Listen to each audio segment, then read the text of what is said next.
Good afternoon, everyone. Welcome. My name is Julianne Piper. I'm the Assistant Director here at UBC School of Public Policy and Global Affairs. We're so pleased to have you join us on this Friday afternoon, so thanks for making the time to talk a little bit about our MPPGA Masters of Public Policy and Global Affairs program. So with me I have our Graduate Director, Dr. Shashi Enerth, and one of our esteemed alum, Alexander Ash. And the idea today is that we give you a little bit of a sense of what the experience will be like for you while you're in the program. We've collected a few of your questions in advance that we'll answer throughout the session. And then if you have additional questions that you'd like to type into the Facebook comment section, we'll do our best to address your questions. If they're specific around a specific individual application question, we'll do our best to follow up with you by email afterwards, but general sort of follow-up or experiential questions we'll certainly hope to address in the next 30 minutes or so. So maybe I'll turn it over to Alex to introduce himself and talk a little bit generally about his time in the program. Sure, thanks. So, yeah, hi, I'm Alex. I graduated in May of this year from the program, and I'm now working as an Indigenous Strategic Planning Manager here at UBC, which I started about just over a month ago. And so for me, the reason that I kind of went into the program in the first place is because actually my undergrad was in languages. I studied French and Italian. And so for me, the real draw was that the first year of the program was focused on general policy, building up those practical skills that you needed. And then the second year, you could go into specializing into the subject of your choice, and for me that was the sustainable development stream. Great. And maybe do you want to tell us about what you most enjoyed during your time in the program? So I think to answer generally, the best part for me of this program was the diverse selection of courses on offer, but mostly the diverse voices and cohort. Coming into an extremely international cohort with a wide range of backgrounds, a wide range of professional experience, that almost taught me as much as did the courses, just learning from other people and their experiences pre the program. Great. And then maybe, we had a question that came in from Vanusa. Maybe you could talk a little bit about what was most challenging about the program, or where you think there would be areas for improvement. So I think the most challenging part of the program is definitely that first semester. There is a relatively high workload, which potentially I wasn't expecting. There are the support systems there for you for that high workload. And I think that the stats courses and the econ courses definitely tripped a couple of people up to begin with, but they got better as they went on. And actually, I think a lot of the feedback was that improvement could be additional stats and econs courses to help further that specialization in the second year, because actually once people got the hang of it and realized the importance of these courses, they saw the need for increased capacity in that sense. So you came into the program and it was a real challenge to get up to speed on the quantitative part, but then by the end you saw it as a sort of more valuable piece. Exactly. That we could do more of. Exactly. That's it. Yeah. Amazing. I'm curious about what stood out for you outside of the classroom. What sort of pieces of the program that weren't necessarily traditional academic learning really resonated with you throughout your time here? So I think we're really fortunate to have many faculty members who are really willing to put on events and get student involved and think outside of the classroom. So I had the opportunity to be a research assistant for Professor George Hoberg on some environmental policy outputs that he was working on. There are also so many different talks, discussions, panels that you can go to learn about just a complete wide range of topics which you never thought you would be able to go and hear experts speak about. And there are also extra opportunities for travel. For instance, I got to go to the Paris Peace Forum, the first inaugural Paris Peace Forum last year, to participate in that, and that was with another one of our professors. So there are just a wide range of opportunities outside the classroom which are available for those who want to be involved. Great. Do we have any questions from the group yet? Yes. Yeah. Okay. Sure. So building on sort of the piece that you've spoken about getting to travel to Paris and sort of the experiential learning. I think I'll take advantage of the fact that Shashi's here because he's, in addition to being our graduate director, also the course instructor for our global policy project, which probably many of you have done a little bit of digging into already. Maybe we'll start, Shashi, do you want to give an overview of sort of global policy project, GP Squared, and then we'll get into a bit of yours and Alex's experience. Thanks, Julian. Yes, Global Policy Project is one of the more exciting courses that the year 2 students take. So when students have gone through 8 core courses, they learn basic building blocks of policy making, policy analysis. They learn analytical tools. So when they come into the second year, they get an opportunity to apply all of them.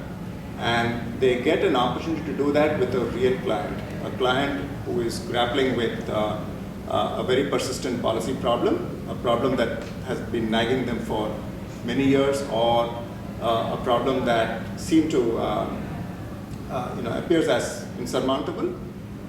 So these clients are recruited from various sectors. So we have clients who deal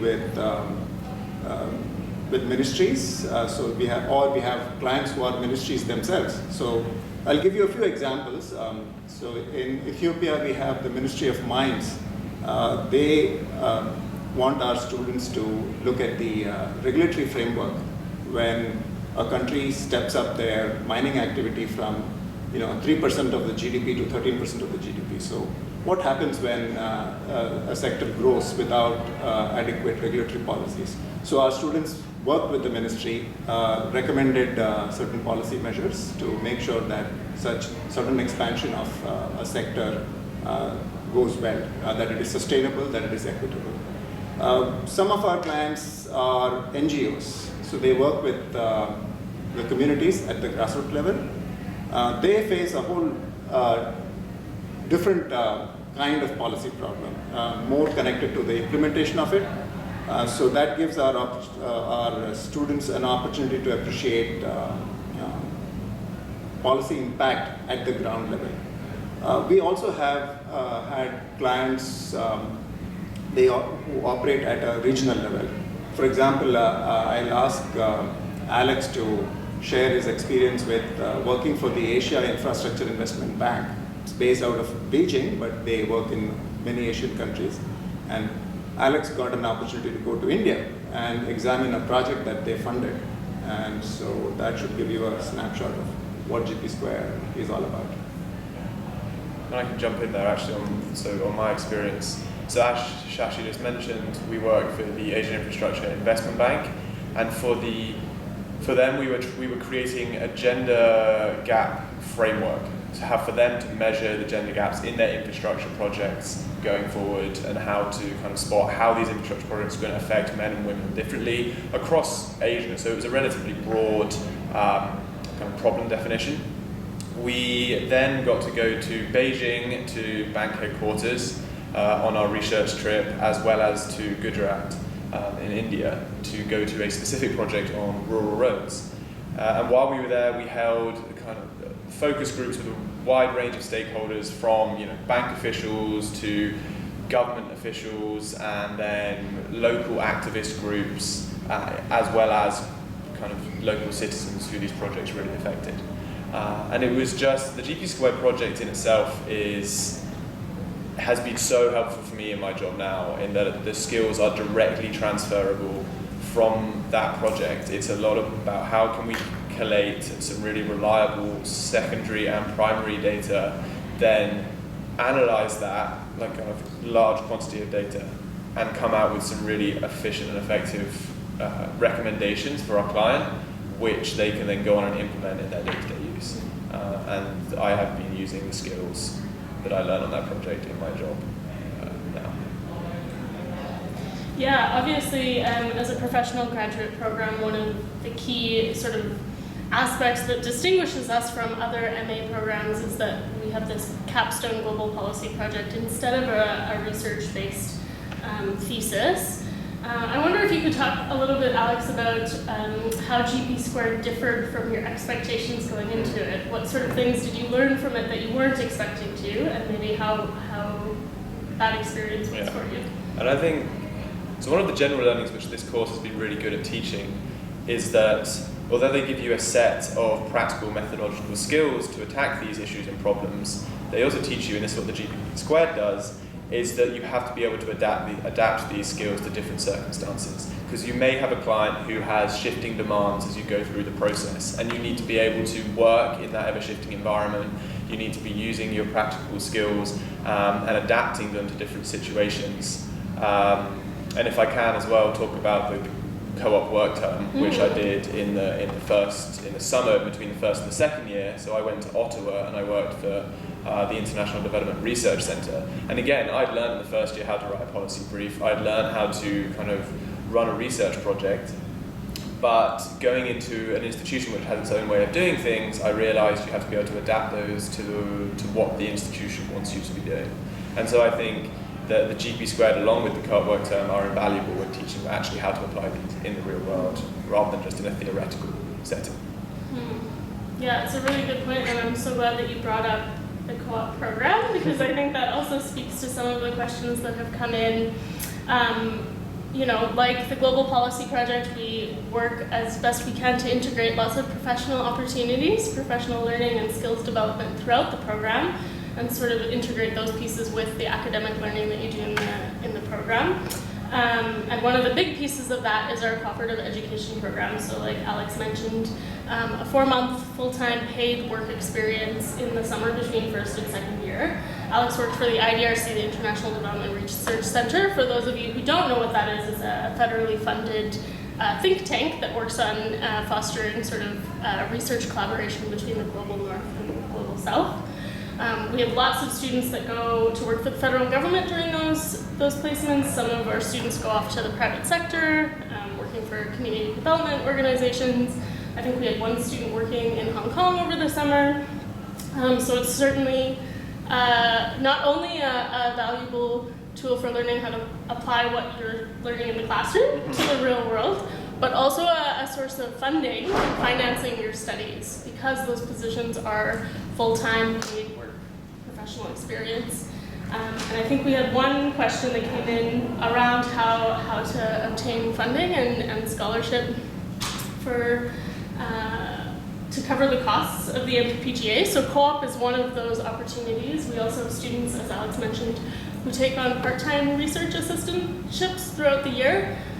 It's a full-on, the MPPGA program is a full-on intensive professional program, so it doesn't allow full-time work during the academic term, but lots of students have found opportunities to work in flexible ways throughout the term. Maybe Shashi can also speak a little bit to the entrance scholarships that we provide our students every year. Yeah, so the program offers scholarship that is adjudicated internally. So the school actually adjudicates it, and they are called the entrance scholarship. The scholarship is based on merit. So we have a 4-pronged criteria for assessing the strength of your application. So we deal with grades. Good grades do matter, and then your work experience, and then the strength of your application, and the 4th one is your referees. So between these 4 criteria, we rank all our applicants, and the top applicants are offered scholarships. At this stage, we don't offer full ride scholarships, but we do offer scholarships that partially offset your tuition fee. Over and above the entrance scholarship, you are encouraged to apply for many other funding sources within the campus, and of course, if you can tie up funding agencies elsewhere, you are also encouraged to do that. I should also mention that we have a section on our website that's dedicated to tuition and funding, and has a comprehensive FAQ around different scholarships and financial sources that complement our MPPGA entrance scholarships. Our marketing and communications team will be following up with some links with that information and some follow-up leads on how to get additional information if you have further questions around funding and tuition. Maybe while we're on the topic of admissions, we can talk about the work experience requirements. We had a question that came in from Thanos, I hope I'm pronouncing that correctly, about how unpaid internships factor into our considerations around admissions. Absolutely. The experience that we are looking for is how closely connected you are to policy level issues. So if you can demonstrate in your application form that your work experience, whether it is paid or as a volunteer, dealt with policy level issues or anything that is systemic in nature, that is good news. We really want our students to come into the classroom with such experiences, so it doesn't matter whether it was paid or volunteer. Great, thank you. And I'll just take a moment to address, we had two questions that came in from Kachala in advance of this session, one around English language requirements. I can speak generally that if you completed your degree at an English language institution, then you don't need to provide any additional information to meet our English language requirements. But if you want specific advice pertaining to your individual academic background, it's best to email the program. So we'll be sending out a reminder on how to do that. And you also have the opportunity to set up an advising appointment with our program manager or program assistant as well. And then a second question around the GPA or academic sort of excellence requirement for our admissions. I'd say, generally speaking, that we require across the board at UBC 76% on B+ average, academic average, but that your application is always evaluated holistically.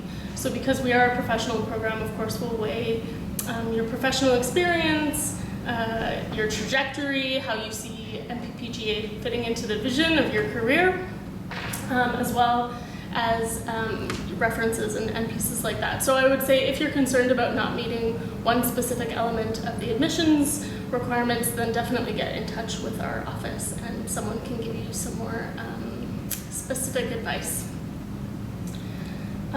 We have another question that's come in that's more around sort of the substance and some of the academic learning components of the program. So one of the questions is that someone's observed that there's no research design course. So maybe Shashi can speak to how students learn to design research methods and conduct ethical research in their students' living. It's a very good question. I'm glad somebody asked that question, and that is something that we hope to correct on our website.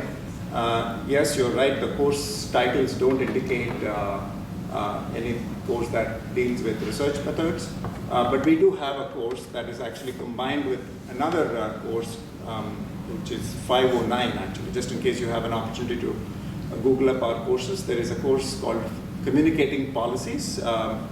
Currently we offer a 1.5 credit course as part of 509, and it's called the Social Research Methods course.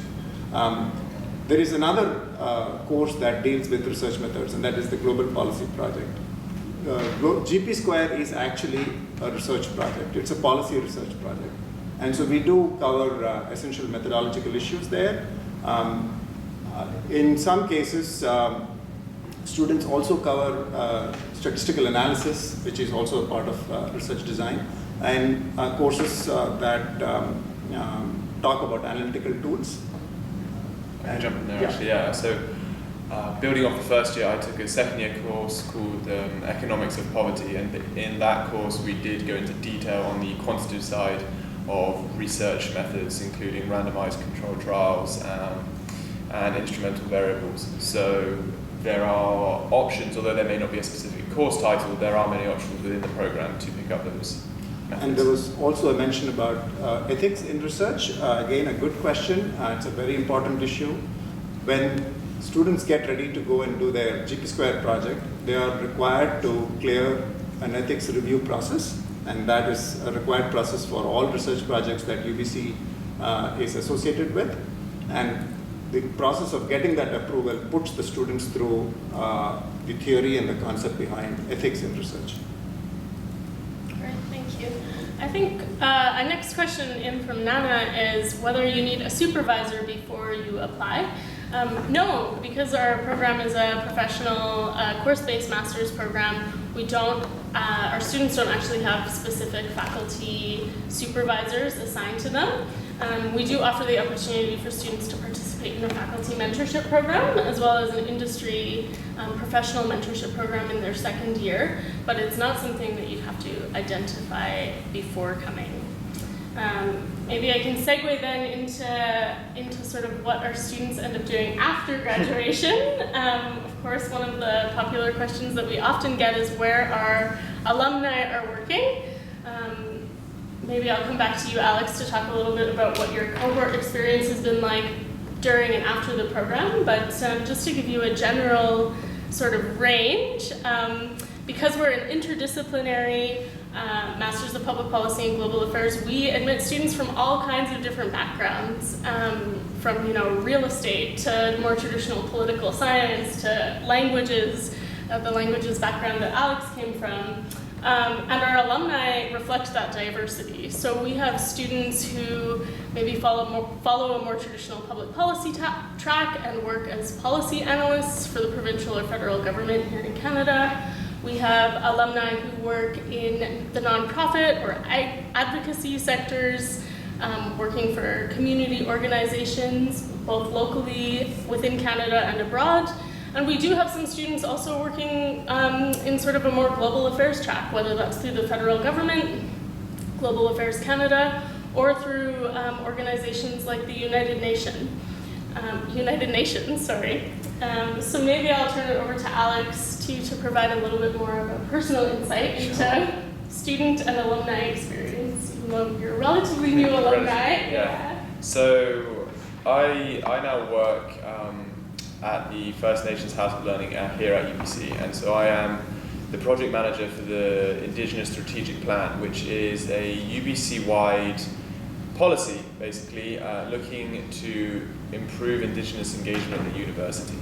And this is actually quite an exciting role because UBC is going to be the first university in North America, if not globally, to endorse and implement the UN Declaration on the Rights of Indigenous Peoples. And so I've been brought in to basically help coordinate this policy, speaking to a broad range of stakeholders and then collecting their values and their feedback, and while also kind of breaking down these high-level UN documents to create an effective action plan for the next few decades, basically, giving the direction to the university. And so, yeah, personally, that's what I've been doing now, but I know that a lot of my friends from the cohort, as you said, have been working through like a wide range of companies, kind of sectors. I have a friend or a colleague who is now working for the provincial government. I have a couple of colleagues who work for Global Affairs Canada, as well as a couple of friends who work for private consultancies, either in the development sector, so abroad and international development, or here in Canada working on cultural policy within Vancouver. So there really is like a broad spectrum of career paths to take after. And maybe, not to put you on the spot, we know that you came from quite far away to study here in Vancouver at UBC. Maybe speak a little bit about why you decided to stay and Sure. What was good about sort of living and working here. Mm-hmm. So yeah, I came from the UK, and I guess I thought it was going to be much more like closer to what I was expecting in terms of culture, having been an English-speaking nation, and I do have to say it was a relative kind of culture shock to begin with. Like things are done slightly differently here, but the program itself really helped because it being such an international program with such an international cohort, you're put in with 40, 50 other people who are in the same place, and you start making really close connections with these people. You go to all your classes together, you work with each other, and the reason I stayed is that just in general, BC and Vancouver is a pretty great quality of life. The campus itself is in the middle, kind of surrounded by the sea, in the middle of a forest. And it rains quite a lot. I was kind of expecting that. But other than that, it is a beautiful place to live. Great. I think we have one more question that's sort of come back to the admissions process around whether professional experience is a requirement of application from Dee. We do recommend 2 to 3 years of professional experience when applying for the program. But as I sort of mentioned before, we evaluate our applications holistically. So it could be that you've been involved in activities or projects or initiatives outside of the classroom during your undergraduate degree, or if you've participated in an unpaid internship, for example, or part-time work. We're really looking at how you connect those professional experiences to bigger picture policy questions and how that ties into sort of your vision for your future as a professional or academic in some cases. I don't know, Alex, what kind of experience did you have coming into the program, and how did you sort of decide that policy was what you wanted to work in? Yeah, so I did come directly from my undergraduate degree, but I had done kind of volunteering and had some professional experiences along the way, whether that be like while I was studying, I was working for some student consultancy, or kind of during my summer holidays working for some development organizations. And so yeah, I guess I was on kind of the lower end of professional experience compared to the rest of my cohort. But as you say, like there is such a wide range of people here, and there is just like everyone wants to share and they want to help you learn. So I don't think you need to feel like scared or you should not apply because you don't have that experience. It's definitely worth applying, and you will pick up that experience throughout the program, whether it be through the faculty, through the extracurricular activities you do, through your co-op or your GP squared, or just talking to people who have been working in the field. There are many, many different supports to do there. Working with a cohort with different levels of experience in different sectors. Exactly. And for me, the course definitely helped guide me into where I wanted to go in my career, because I knew that I was interested in international development kind of generally, as well as policy. And I now think that through the different experiences I've had here, that kind of I'm looking at a career path that straddles that line between research and also practical policy making, and the course is perfect for that, because you can kind of pick and choose as much as you want, whether on the research side of things or on the practical side of things as you go through it. I'm so excited for our last question. Second to last question. We just have a few minutes left, so we'll wrap up with a couple of questions before I move on to sort of next steps and information that we'll be sharing. I love this question. How did you practice personal wellness while in the program and managing sort of the intense course load and your professional and extracurricular commitments? So that's a very good question, and actually there are just a wealth of resources to help you on that. UBC is really big on personal wellness, and they have a lot of kind of high-level strategic plans and support systems in place for people to go to. But also, for me, I just found the fact that we're in such an open, beautiful, kind of just surrounded by nature, it was so easy, even between classes, to go for a walk in the forest, or at the weekends to go hiking. I mean, some of the reason I came here was to ski, so I don't know if anyone listening likes doing that, but even if you don't, there are many opportunities to learn that. And UBC is just in the perfect position with the resources to kind of pick up anything you'd like to do. So there is definitely the support system and the network for wellness. I even started meditating as well. There are the options to do that and do yoga for really cheap here as well, so there are many options. Great. Maybe a last question for now from Thomas. Is it possible to work with faculty or researchers from outside of SPPGA? Great question. I maybe will turn to Shashi to fill in the blanks. We certainly have lots of connections between SPPGA and units and departments across campus. Obviously, policy and global affairs touches on lots of different sectors. So in particular, we have students that take courses that are cross-listed with journalism, with the Institute for Resources, Energy, and Sustainability. We have cross-listed courses with, help me out, Shashi. With geography and IRES. And also that's an Institute of Resource Environment and Sustainability. And gender, race, sexuality and justice. Yeah, so there's as well. some cross-campus collaborations built into the core curriculum, and I would say there's also students who have been really successful in identifying specific areas of interest and reaching out to different faculty members, working with them through RA-ships, research assistantships, for example. As an MPPGA student, you're also obviously a UBC student, so you certainly have access to resources, research, academia across the UBC intellectual community. I would say there are certainly opportunities to work both formally and informally with researchers from across the campus. Anything to add? No. All right, so maybe we'll wrap up there. I just thank you again for joining us on this Friday afternoon. And thank you to Shashi and Alex also for lending their insights. We will be following up with an email, as I mentioned, with the links to the website FAQs and also a link in case you want to book an individual advising session with one of our program staff.